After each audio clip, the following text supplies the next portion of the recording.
Hello दोस्तों, स्वागत है आप सभी का हमारे YouTube channel MR world point में। आज आपके लिए लेके आए हैं हम एसएससी जीडी परीक्षा के लिए मैथ का प्रैक्टिस सेट नंबर 12। इससे पहले के 11 प्रैक्टिस सेट चैनल पर डाले जा चुके हैं। इसके साथ में ही सामान्य ज्ञान के, हिंदी के और रीजनिंग के प्रैक्टिस सेट भी डाले जा चुके हैं। ये जो सीरीज चल रही है 15 प्रैक्टिस सेट की सीरीज है, जिसमें कि अभी तक 11 प्रैक्टिस सेट डाले जा चुके हैं। यदि आपने अभी तक नहीं देखे हैं तो देख लीजिए और अपनी तैयारी का आकलन कर लीजिए। तो चलिए बिना किसी देरी के शुरू करते हैं आज का प्रैक्टिस सेट नंबर 12, जो कि मैथ का प्रैक्टिस सेट है। आगे बढ़ने से पहले यदि आपने हमारे चैनल को सब्सक्राइब नहीं किया है तो सब्सक्राइब कर लीजिए और वीडियो यदि आपके लिए उपयोगी हो तो वीडियो को लाइक भी कीजिए। देखिए पहला क्वेश्चन दिया हुआ है, यदि अंडर में 1 + x/144 बराबर 13/12 है तो x बराबर है, x किसके बराबर है। देखिए कैसे सॉल्व करेंगे। देखिए दे रखा है आपको नोट में 1 + x/144 जो कि दे रखा है 13/12 के बराबर। जब इधर से वर्ग कर देंगे तो इधर से वर्गमूल हट जाएगा और इधर आपका वर्ग लग जाएगा। दोनों तरफ का वर्ग करने पे क्या होगा, इधर बचेगा 1/x/144, इधर हो जाएगा 13/12 का वर्ग, जो कि किसके बराबर हो जाएगा 169/144। अब इधर 1 प्लस का है, इधर जाएगा माइनस का हो जाएगा, तो ये बचेगा आपका x/144 बराबर हो जाएगा 169/144 माइनस के 1। इसको सॉल्व करेंगे तो ये हो जाएगा आपका 25/144। देखिए 144 से 144 खत्म हो जाएगा, बचेगा कितना, x बराबर 25। आपसे x की वैल्यू भी पूछी थी, x की वैल्यू कितनी आ गई 25। ऑप्शन नंबर सी आपका सही हो जाएगा। अगला क्वेश्चन देखिए, 4 संख्याओं का औसत 32 है, अन्य 3 संख्याओं का औसत कितना है 30 है, तो सभी 7 संख्याओं का औसत बताइए। देखिए 4 संख्याओं का औसत कितना है 32, 4 का औसत 32 है तो योग कितना हो जाएगा इनका 4 × 32 यानी कि 128। 3 संख्याओं का औसत कितना है, 3 संख्याओं का औसत दे रखा है 30, तो इनका योग कितना हो जाएगा 3 × 30 यानी कि 90। तो सातों का योग कितना हो जाएगा, सातों का योग हो जाएगा आपका 218। आपसे सातों संख्याओं का औसत पूछा है, तो औसत बराबर क्या होता है कुल योग बटे कुल संख्या, यानी 218 में किसका भाग चला जाएगा 7 का, तो आपका आंसर हो जाएगा, इसका इसका भाग देंगे तो 31 सही 1/7, यानी ऑप्शन नंबर सी आपका एकदम सही हो जाएगा। कुछ नहीं करना है, यहाँ से योग निकाल लेना है, फिर यहाँ से योग निकल जाएगा, दोनों के योग में 7 का भाग कर देना है, आपका सही आंसर हो जाएगा ऑप्शन नंबर सी। अगला क्वेश्चन देख लीजिए, 5 वस्तुओं का विक्रय मूल्य 8 वस्तुओं के क्रय मूल्य के बराबर हो तो लाभ प्रतिशत क्या दीजिए। देखिए सॉल्यूशन देख लीजिए आप। देखिए 5 वस्तुओं का दे रखा है, 5 वस्तुओं का विक्रय मूल्य, यानी 5 वस्तुओं का एसपी मतलब सेलिंग प्राइस यानी विक्रय मूल्य किसके बराबर है 8 वस्तुओं के सीपी के बराबर। सीपी मतलब कॉस्ट प्राइस या फिर क्रय मूल्य, ये आपको दे रखा है, तो आपको लाभ प्रतिशत बताइए। देखिए CP/SP बराबर कितना निकल आएगा, यहाँ से CP/SP बराबर निकल आएगा 5/8। इसका मतलब ये हुआ कि यदि आपका CP 5 है तो सेलिंग प्राइस कितना है 8, यानी क्रय मूल्य 5 है तो विक्रय मूल्य कितना है 8। इसका मतलब लाभ कितने का हो रहा है, लाभ हो रहा है आपको 3 रुपये का लाभ हो रहा है। कितने रुपये पे, कॉस्ट प्राइस पे यानी कि 5 पे। कितना परसेंट का होगा, परसेंट निकालने के लिए 100 गुणा कर देंगे, 5 से 20, 20 दिया 60, है ना। आपको जो लाभ हो रहा है कितने परसेंट का लाभ हो रहा है 60% का लाभ हो रहा है। यही पूछा है आपको, लाभ प्रतिशत कितना हो जाएगा 60%। अगला क्वेश्चन देखिए, 2 दांतेदार पहिए एक दूसरे से सटकर चलते हैं, एक पहिए में 25 तथा दूसरे में 30 दांत हैं। यदि बड़ा पहिया प्रति मिनट 75 चक्कर लगाता है तो छोटा पहिया 12 मिनट में कितने चक्कर लगाएगा। देख लीजिए इस सवाल को भी। देखिए एक पहिए में 25 दांत हैं, एक में 30 दांत हैं, हमने इन दोनों का एलसीएम ले लिया, कितना हो गया 150। मान लेते हैं 150 चक्कर, 150 दांतों को क्रॉस करने में छोटे वाला पहिया कितने चक्कर लगाएगा। जिसमें 25 दांत हैं वो तो लगा लेगा 6 चक्कर, और जिसमें 30 दांत हैं वो लगा देगा 5 चक्कर, क्योंकि 150 दांत मान लेते हैं दोनों का एलसीएम। जिसमें 25 दांत हैं छोटे वाले पहिए में वो लगाएगा 6 चक्कर, और जिसमें 30 दांत हैं वो लगा लेगा 5 चक्कर। किस काम के लिए, 150 दांतों को क्रॉस करने के लिए। देखिए यानी जितनी देर में बड़ा पहिया 5 चक्कर लगाता है उतनी देर में छोटा पहिया कितने चक्कर लगाएगा? 6 चक्कर लगाएगा। इसका मतलब 1 मिनट में बड़ा पहिया कितने चक्कर लगा रहा है? 75 चक्कर लगा रहा है। यानी 5 यूनिट की वैल्यू कितनी है? 75। तो 1 यूनिट की वैल्यू कितनी हो जाएगी? 75/5 यानी कि 15। तो 6 यूनिट की वैल्यू कितनी हो जाएगी? 6 की हो जाएगी आपकी 15 गुणा 6 यानी कि 90। यानी जितनी देर में बड़ा पहिया 75 चक्कर लगा रहा है उतनी देर में छोटा पहिया कितने चक्कर लगाएगा? 90 चक्कर। बड़ा पहिया कितनी देर में लगा रहा है? 1 मिनट में लगा रहा है। तो छोटे पहिए के 1 मिनट में कितने चक्कर लग रहे हैं? 90 चक्कर लग रहे हैं। आपसे पूछा क्या है? 12 मिनट में कितने चक्कर लगाएगा छोटा पहिया? गुणा 12 कर देंगे, कितना हो जाएगा? 12 में 108, 10 यानी 1080 चक्कर लगाएगा। छोटा पहिया कितने चक्कर लगा देगा? 1080 चक्कर लगा देगा। अगला क्वेश्चन देखिए। अगला क्वेश्चन क्या दिया है? देखिए, लता किसी काम का 1/3 भाग 4 दिनों में तथा आशा उसी काम का 1/6 भाग 3 दिनों में पूरा कर सकती है। ये दोनों मिलकर काम करें तो 75% काम समाप्त करने में कितने दिन लगेंगे? देखिए, लता किसी काम का 1/3 भाग कितने दिन में कर रही है? 4 दिन में। यानी 1/3 भाग कर रही है 4 दिन में, तो पूरा काम कितने दिन में कर देगी? 4 तिया 12 दिन में। और आशा 1/6 काम कर रही है 3 दिन में, इसका मतलब पूरा काम कितने दिन में कर देगी? 18 दिन में। इतनी बात क्लियर हो गई होगी। देखिए आगे। अब आगे देखिए। देखिए, ये आपकी लता हो गई, ये आपका आशा। लता पूरा काम कितने दिन में कर रही है? 12 दिन में। और ये कर रही है आपकी 18 दिन में। दोनों का एलसीएम ले लिया हमने, कितना हो गया? 36। इन लता 12 दिन में 36 काम कर रही है, तो एक दिन में कितना काम कर देगी? 3 काम।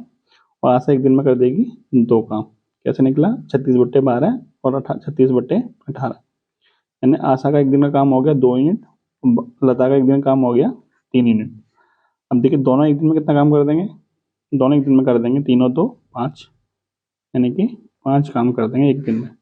आपसे पूछा है कि दोनों मिलकर काम करें तो 75% काम समाप्त करने में कितने दिन लगेंगे? देखिए, टोटल काम कितना है? 36 यूनिट। देखिए, 36 का 75% यानी 75/100 हो गया। इस काम को किसको करना है? दोनों को मिलकर करना है। और दोनों एक दिन में कितना काम करते हैं? 5 यूनिट।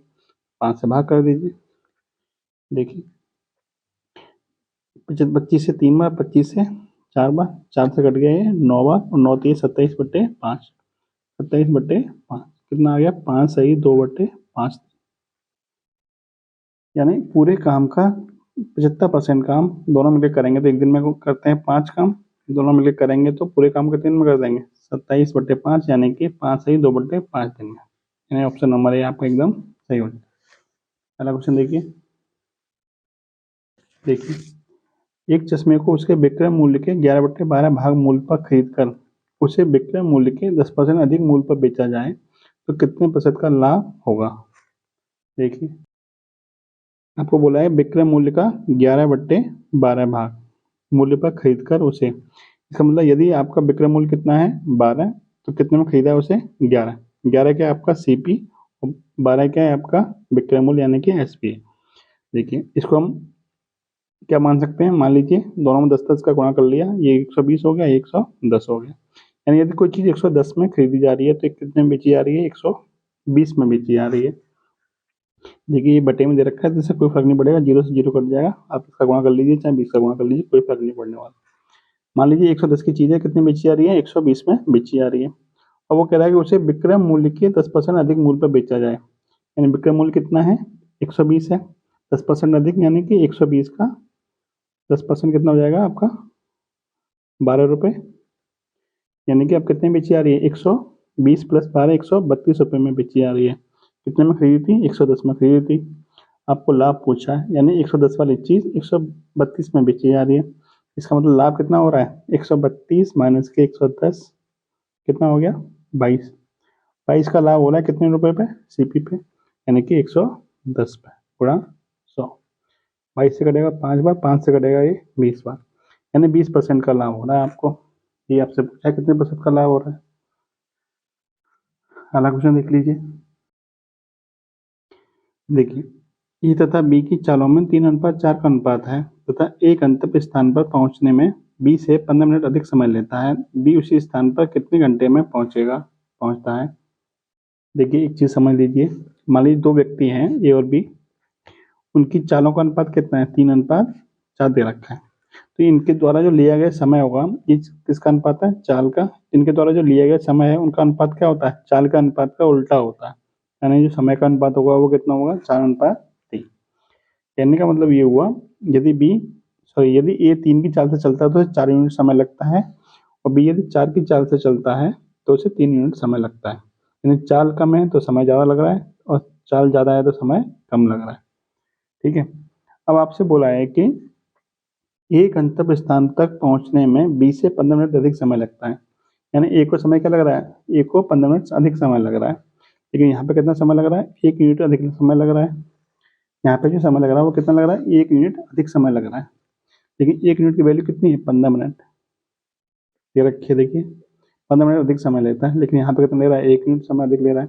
तो 1 यूनिट की वैल्यू कितनी हो गई? 15 मिनट। आपसे पूछा गया है बी उसी स्थान पर कितने घंटे में पहुंचता है। बी कितना समय ले रहा है? 3 यूनिट समय ले रहा है। 3 की वैल्यू कितनी हो जाएगी? 15 गुणा 3 यानी कि 45 मिनट। 45 मिनट को आप घंटे में कैसे लिखोगे? 45/60 यानी कि 3/4 घंटा। यानी ऑप्शन नंबर बी आपका एकदम सही हो जाएगा। अगला क्वेश्चन देख लीजिए, क्वेश्चन नंबर 48। दूध और पानी के कुल 80 लीटर मिश्रण में 25% दूध है। कितना लीटर पानी और डाला जाए कि मिश्रण में दूध की मात्रा कितनी हो जाए? 16% दूध हो जाए।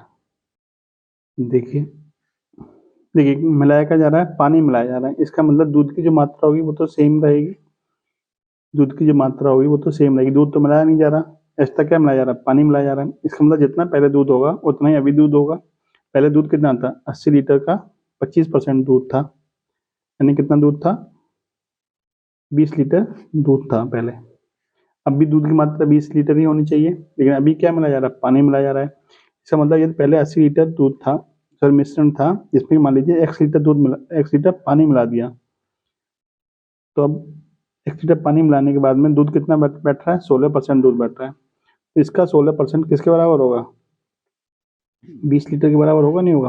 यानी पूरे मिश्रण का 16% क्या है? दूध है। लेकिन दूध है कितना? 20 लीटर। बस बराबर बराबर रख दीजिए। देखिए 4 से 5 बार, 4 से 4 बार, 4 से कटेगा 25 बार, तो 80 प्लस एक्स बराबर 25×5 125। एक्स बराबर हो जाएगा 125 माइनस के 80 यानी कि 45 लीटर। यानी कितना लीटर पानी मिलाया गया है? 45 लीटर पानी मिलाया गया है। ऑप्शन नंबर सी आपका एकदम सही हो जाएगा। यानी आपको मिलाया जाने वाला चीज़ क्या है? पानी है। दूध पहली कंडीशन में भी सेम है, दूसरी कंडीशन में भी सेम है। पहले 25% था पूरे मिश्रण का, अब पूरे मिश्रण का कितना है? 16%। अगला क्वेश्चन देख लीजिए। देखिए पिता की आयु माँ से 5 वर्ष अधिक है, तब माता की आयु पुत्री की आयु की 3 गुनी है। वर्तमान में पुत्री की आयु कितनी है? 10 वर्ष है। तो पुत्री के जन्म के समय पिता की आयु कितनी होगी? ये आपसे पूछा है। देखिए वर्तमान में पुत्री की आयु कितनी है? 10 वर्ष है। और आपसे कहा कि जो माता की आयु है वो पुत्री की आयु की कितनी है? 3 गुनी है। इसका मतलब माता की आयु कितनी हो गई? 30। पुत्री की आयु 3 गुनी है ना, तो 30 वर्ष हो जाएगी। और पिता की आयु माँ से 5 वर्ष अधिक है, तो पिता की आयु कितनी हो जाएगी वर्तमान में? 35 वर्ष। आपसे ये पूछा कि पुत्री के जन्म के समय यानी आज से 10 वर्ष पहले कितनी होगी? तो अभी वर्तमान में पिता की आयु कितनी है? 35। तो 10 वर्ष पहले कितनी हो जाएगी? 35 माइनस के 10 यानी कि 25 वर्ष। ऑप्शन नंबर सी आपका एकदम सही हो जाएगा। अगला क्वेश्चन देखिए दो संख्याएं 11:13 के अनुपात में हैं। दोनों ही संख्याओं में से 12 घटा देने पर ये संख्याएं 7:9 के अनुपात में हो जाती हैं। इन संख्याओं को ज्ञात करिए। देखिए पहले जो अनुपात था वो 11:13 था, अब कितना है? 7:9 है।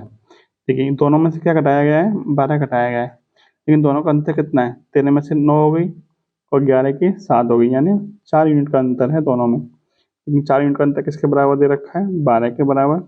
एक की वैल्यू कितनी जाएगी? 12/4 यानी कि 3 यूनिट। आपसे पूछा क्या है? दोनों इन संख्याओं को ज्ञात कीजिए। इसका मतलब संख्या क्या हो जाएंगी आपकी? देखिए 11×3 = 33। 11 यूनिट की वैल्यू कितनी हो जाएगी? 11 यूनिट की वैल्यू हो जाएगी आपकी, एक की वैल्यू 3 है तो 11 की वैल्यू 3, 11 गुणा 3 यानी कि 33। और 13 की वैल्यू कितनी हो जाएगी? 13 गुणा 3 यानी कि 39। इन दोनों संख्या कम कौन सी हो जाएंगी? 33 और 39। आपका सही आंसर क्या जाएगा? ऑप्शन नंबर बी 33 और 39। अगला क्वेश्चन देखिए, 3 धावक 16 किलोमीटर के वृत्ताकार पथ पर एक स्थान से एक ही दिशा में एक साथ दौड़ते हैं। उनकी चाल क्रमशः 4, 6 और 8 किलोमीटर प्रति घंटा है। कितने घंटे के बाद वे उसी स्थान पर एक साथ मिलेंगे? देखिए, जब भी इस तरह का सवाल हो तो आपको ये चाल दे रखी होती है, तो आपको क्या करना होता है, जैसे 16 किलोमीटर का उसका वृत्ताकार पथ दे रखा है और चाल दे रखी है। चलो ये बताइए, पहले जो 4 किलोमीटर प्रति घंटे की चाल से दौड़ रहा है, उसको 16 किलोमीटर की दूरी तय करने में कितना समय लगेगा? तो समय बराबर होता है दूरी बट्टे 4, यानी इसको समय लग जाएगा 4 घंटे। ऐसे दूसरे वाले को कितना समय लगेगा? 16/6 यानी कि 8/3 घंटे। ऐसे तीसरे वाले को 16/8 यानी कि 2 घंटे। इन तीनों को जो समय लग रहा है वो कौन सा लग रहा है? 4 और 8/3 और आपका 2 घंटे, यानी तीनों को समय लग रहा है वो 4 घंटे, 8/3 और 2 घंटे का समय लग रहा है। अब आपको क्या करना है, इसका एलसीएम ले लेना है। इसका एलसीएम क्या हो जाएगा? जब भी भिन्न के रूप में संख्या दे रखी हो तो इसका एलसीएम जो होता है वो होता है अंश का एलसीएम बट्टे में हर का मासापा। अंश क्या दे रखे हैं? 4, 8 और 2। इसका एलसीएम हो जाएगा 8 और बट्टे में कितना है? 1। यहाँ पे 1 मान लीजिए। 1, 3 और 1 का मासापा कितना हो जाएगा? 1। कुल मिला कितना आ गया? 8 आ गया आपका एलसीएम। तो इन कितने घंटे बाद वे इसी स्थान पर मिलेंगे? तो इसका आंसर कितना हो जाएगा? 8 घंटे। इनके जो एलसीएम होता है उतने घंटे के बाद ये एक दूसरे से दोबारा मिलेंगे। तो आपका सही आंसर हो जाएगा ऑप्शन नंबर सी, 8 घंटे। बढ़ते हैं अगले क्वेश्चन की तरफ। देखिए, यदि आपको ये वीडियो अच्छी लग रही हो तो वीडियो को लाइक भी कर दीजिए और चैनल को सब्सक्राइब नहीं किया तो सब्सक्राइब भी कर लीजिए। एक अगला क्वेश्चन दिया है, एक बर्तन द्रव से भरा है जिसमें 5 अंश क्या है? दूध और 3 अंश क्या है? पानी है। इस मिश्रण में से कितनी मात्रा निकाल ली जाए और उसके स्थान पर उतना ही पानी भर दिया जाए कि मिश्रण में अब आधा दूध और आधा पानी रह जाए। देखिए कैसे करेंगे इस तरह के सवाल को। देखिए, आपको दूध कितना दे रखा है? 5 अंश, यानी 5 यूनिट दूध दे रखा है।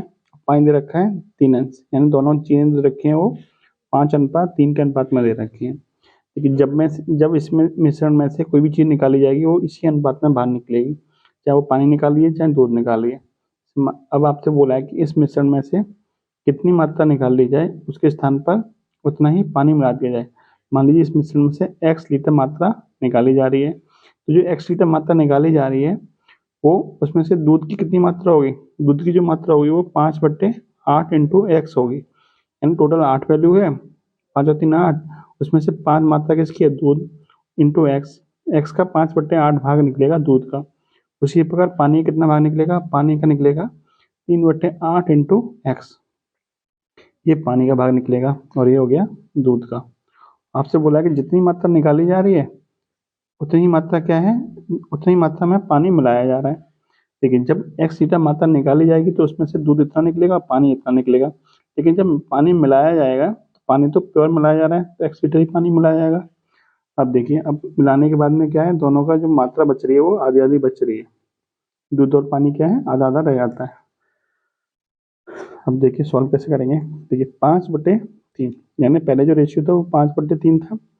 अब 5 में से पानी दूध कितना निकला? 5/8x क्या निकल गया? दूध निकल गया। अब दूध इतना बचा आपका। अब पानी कितना निकला? पानी निकला 3/8 इंटू एक्स। अब पानी इतना बचा निकलने के बाद, लेकिन कितना पानी और मिला दिया गया? x लीटर पानी और मिला दिया गया। अब पानी की मात्रा कितनी हो गई? इतनी, और दूध की मात्रा कितनी हो गई? इतनी। अब दोनों की मात्रा है कितनी? बराबर बराबर, यानी 1/1। दोनों का जो मात्रा है बराबर बराबर है, यानी 1/1। अब इसको सॉल्व कर लेना है। देखिए ये हो जाएगा आपका 5 माइनस के 5/8 x बराबर 3 माइनस के 3/8 x प्लस के x। जब इसको सोल्व करेंगे तो इतना ही रहेगा, तो ये हो जाएगा 3 माइनस के, सॉरी देखिए 8x माइनस के 3x कितना हो जाएगा? प्लस के 5x बटे में 8। देखिए ये माइनस के 5x से इधर जाएगा, प्लस के 5x हो जाएगा। ये हो जाएगा 5 माइनस के 3 बराबर 5x बटे में 8 प्लस के 5x बटे में 8। ये हो जाएगा 10x बटे में 8। यहाँ से बचेगा आपका 2 बराबर 10x बटे में 8। 2 से काट दीजिए एक बार, 2 से कटेगा 5 बार। तो यहाँ से x की वैल्यू जो निकल के आएगी वो निकल के आएगी x बराबर 8/5। आपसे पूछा है कितना भाग मिलाया है, टोटल भाग कितना था हमारा, 5 और 3 8 था, 8 का भाग कर दीजिए, 8 से 8 खत्म, 1/5 भाग आपका मिलाया जाएगा। ये आपसे पूछा था कितना भाग मिलाया जाए, 1/5 भाग मिलाया जाएगा, यानी ऑप्शन नंबर ये आपका एकदम सही हो जाएगा। अगला क्वेश्चन देखिए, यदि 1 रुपये में 15 बटन खरीद कर 1 रुपये में 10 बटन की दर से बेचा जाए तो प्रतिशत लाभ होगा।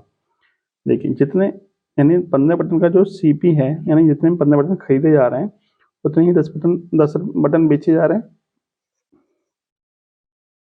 कहने का मतलब ये हुआ कि 15 बटन का सीपी यानी 15 का सीपी 10 के एसपी के बराबर है।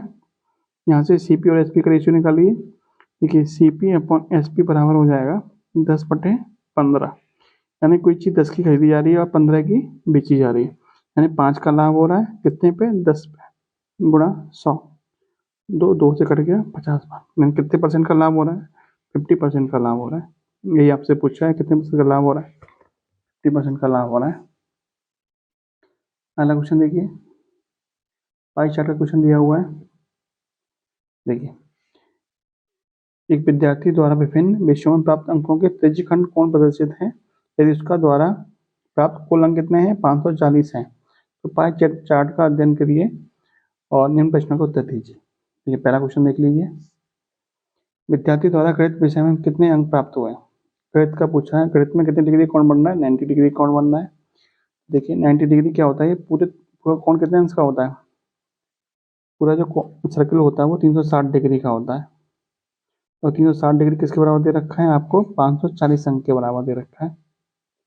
तो 1 डिग्री बराबर हो जाएगा 540 बटे में 360। आपसे पूछा गया गणित का, 90 डिग्री की वैल्यू पूछी है, 90 डिग्री बराबर हो जाएगा 540 बटे में 360 गुणा 90। 90 से कट जाएगा ये आपका 4 बार, और 4 से ये कट जाएगा आपका 135 बार। 4 एकम 4, 4 तिया 12 और 4 पंजे 20, 135 बार कट जाएगा। ऑप्शन नंबर यहाँ आपका एकदम सही हो जाएगा। अगला क्वेश्चन देखिए, क्वेश्चन नंबर 55। देखिए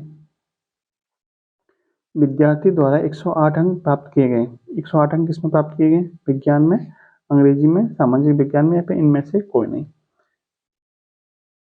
देखिए जरा किसमें, देखिए विज्ञान में कितने डिग्री कोण बन रहा है, 70 डिग्री का।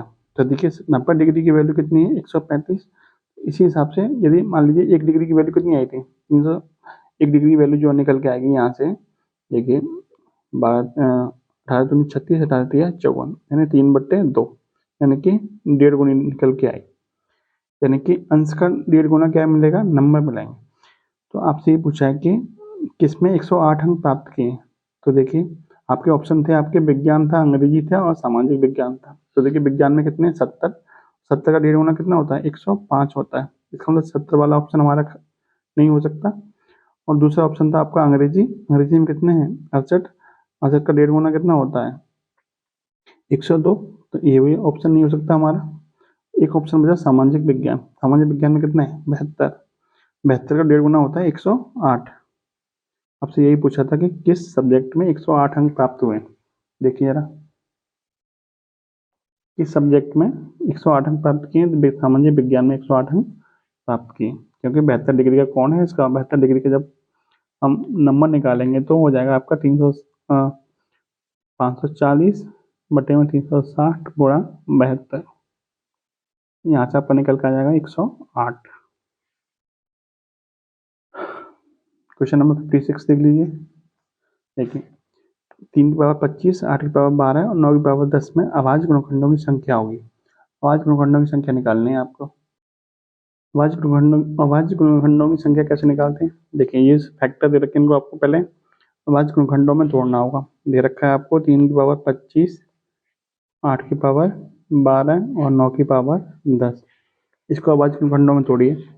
देखिए 3 की पावर 25 को तो 3 की पावर 25 ही रहेगा। इसको हम लिख सकते हैं 2 की पावर 3 की पावर 12, इसको लिख सकते हैं 3 की पावर 2 की पावर 10। तो ये हो जाएगा आपका 3 की पावर 25, यहाँ से हो जाएगा 2 की पावर 36 और हो जाएगा 3 की पावर 20। बस अब इन सबको जोड़ दीजिए। इसके बाद कितनी है 25, कितना है 36, और ये कितना है 20। कितना आ जाएगा आपका, ये हो जाएगा आपका 81। आपका सही आंसर कितना हो जाएगा 81, 81। यही पूछा था आपसे। हमारे कंडक्शन संख्या क्या हो जाएगी 81। ऐसे फैक्टर कर लीजिए और जोड़ दीजिए। अगला क्वेश्चन देखिए जरा। एक व्यक्ति अपने घर से ऑफिस तक साइकिल द्वारा एक निश्चित समय में पहुंचना चाहता है। यदि वो 10 किलोमीटर प्रति घंटा की गति से साइकिल चलाता है तो 4 मिनट बचाता है, यानी 4 मिनट पहले पहुंच जाता है। परंतु जब वो 8 किलोमीटर प्रति घंटा की चाल से चलता है तो 5 मिनट की आवश्यकता होती है, यानी 5 मिनट क्या बढ़ता है, वो देर से पहुंच पाता है। आपसे पूछा है कि दोनों स्थानों के बीच की दूरी बताइए। देखिए इसकी डायरेक्ट फॉर्मूला बता देता हूँ मैं आपको, उससे क्या हो जाएगा, इतना बड़ा सवाल चुटकियों में निकल जाएगा। ठीक, फॉर्मूला नोट कर लीजिए। ठीक है, दूरी बराबर होता है S1 S2 अपॉन में S1 डिफरेंस S2 ब्रैकेट में T1 प्लस T2। ये क्या दे रखा है घंटे में, समय क्या किसमें दे रखा है घंटे में। यदि आपको मिनट में दे रखा हो तो 60 का भाग और कर देंगे तो आपका मिनट में चेंज हो जाएगा आपका। देखिए S1 क्या है पहली चाल, S2 क्या दूसरी चाल, समय T1 पहला वाला समय और T2 दूसरा वाला समय। देखिए S1 क्या है आपका 10 और S2 क्या है आपका 8। दोनों के बीच का अंतर कितना है 2 किलोमीटर का। T1 कितना है 4 और T2 कितना है 5, बटे में कितना हो जाएगा 60। करिए सॉल्व जरा। ये हो जाएगा आपका 2 से कटेगा 5 बार, तो ये हो जाएगा आपका 8 पंजे 40 गुणा 9/60। 20 से 2 बार, 20 से 3 बार, 3 से ये 3 बार, 3 दूनी 6। तो दोनों स्थानों के बीच की दूरी कितनी आ गई 6 किलोमीटर।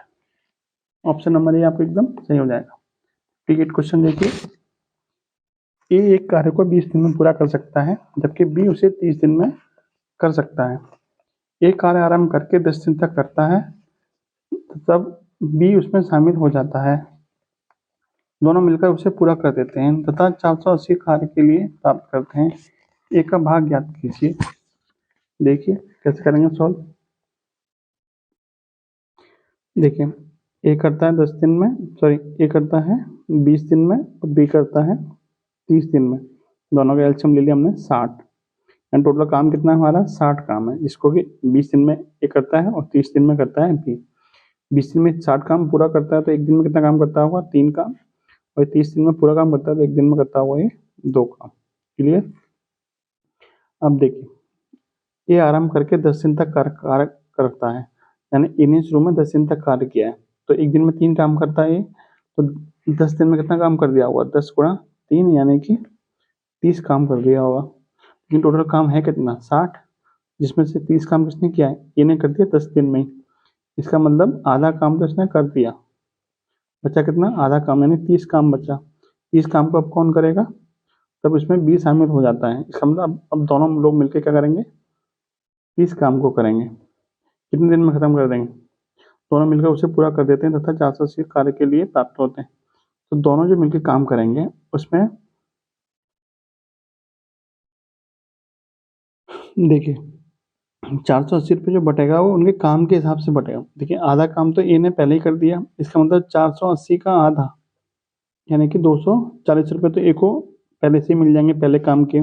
बाकी जो काम बचा यानी जो 30 काम बचा वो किस अनुपात में बांटा इन्होंने 3:2 के अनुपात में बांटा। तो बाकी जो 240 रुपये बचे इनके वो भी किस अनुपात में बटेंगे 3:2 के अनुपात में ही बटेंगे। तो देखिए जरा 3 और 2 5, 5 की वैल्यू कितनी है 240, एक की वैल्यू कितनी हो जाएगी 240/5 यानी कि आपका हो जाएगा 48। 3 की वैल्यू कितनी हो जाएगी 3 की वैल्यू हो जाएगी 48 गुणा 3 यानी कि हो जाएगा 144 रुपये। यानी 144 रुपये तो ए को यहाँ से मिल जाएंगे बाकी के काम से, और 240 रुपये उसको पहले वाले काम से मिल जाएंगे। तो कुल उससे कितने रुपये मिल जाएंगे 240 प्लस 144 कितना हो गए 388 रुपये हो गए, सॉरी 384 रुपये। ए को जो टोटल रुपये मिलेंगे वो कितने मिलेंगे 384 रुपये मिलेंगे, जिसमें से 240 तो पहले 10 दिन के काम के मिल जाएंगे बाकी के 144 रुपये बाद का जो काम था उसमें से एक का हिस्सा कितना था, 3 यूनिट हिस्सा था, तो 3 यूनिट हिस्से कितने रुपए मिल गए, 144 रुपये मिल गए। तो टोटल जो रुपये मिलेंगे वो कितने मिलेंगे, 384 रुपये मिलेंगे। यानी ऑप्शन नंबर सी आपका एकदम सही हो जाए। देखिए वाला क्वेश्चन देख लीजिए, क्वेश्चन नंबर 59। देखिए दो साइकिलों के पहियों का व्यास कितना है, 66 सेंटीमीटर और 72 सेंटीमीटर है। एक निश्चित दूरी तय करने में 1188 बार घूमना पड़ता है, किसको, बड़े पहिए को। छोटे पहिए को उसी दूरी को तय करने में कितनी बार घूमना पड़ेगा। देखिए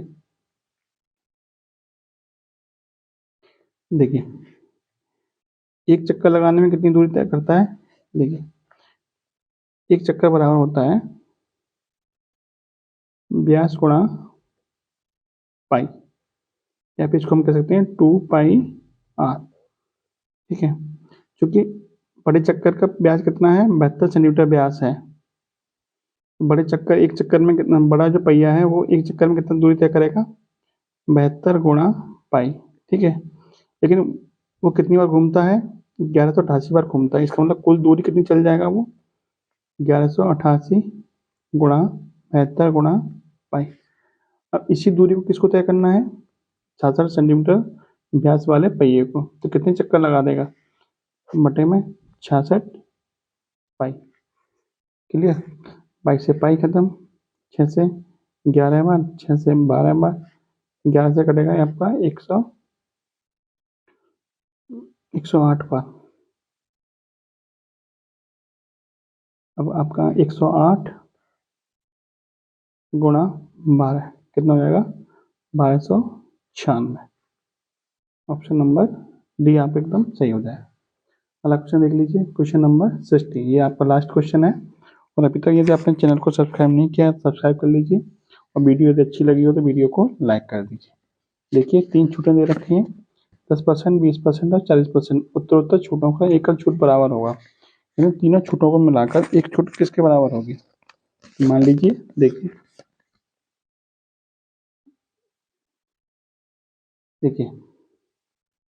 मान लीजिए आपने 100 रुपये MRP फिक्स किया, तो पहले छूट दी 10% की, 10% की छूट के बाद में जो विक्रय मूल्य होगा वो 90/100 करके निकालेंगे। दूसरी छूट दी 80%, 20% की, तो दूसरी छूट के नहीं 80% निकाल देंगे इसका, और तीसरी छूट दी 40% की, इसका मतलब इसका 60% निकाल देंगे। अब देखिए इतनी छूट के बाद में वो चीज़ बिक कितने की रही है, इतने की तो बिकेगी, ये आपका विक्रय मूल्य निकल के आएगा। सॉल्व कर लेंगे इसको, 100 से 100 खत्म, 2 जीरो से 2 जीरो खत्म, 1 जीरो से 1 जीरो खत्म। कितना हो जाएगा, ये आपका हो जाएगा 9 8 72, 72 गुणा 6, 72 गुणा 6 बट्टे में 10, 6 दूनी 12 और 6 सत्ते 42 और 1 43, 432 बट्टे 10 यानी कि 43.2। यानी 100 वाली चीज़ अब कितने में बिक रही है, 43.2 की बिक रही है। इसका मतलब छूट कितनी की दी थी आपने, तो 100 माइनस के 43.2 बराबर हो जाएगा आपका 56.8। यानी ऑप्शन नंबर सी आपको एकदम सही हो जाएगा। तो ये था आपका प्रैक्टिस सेट नंबर 12। वीडियो आपको उपयोगी लगी हो तो वीडियो को लाइक कर दीजिए, और चैनल को अभी तक सब्सक्राइब नहीं किया तो चैनल को सब्सक्राइब कर लीजिए। धन्यवाद, जय हिंद, जय भारत।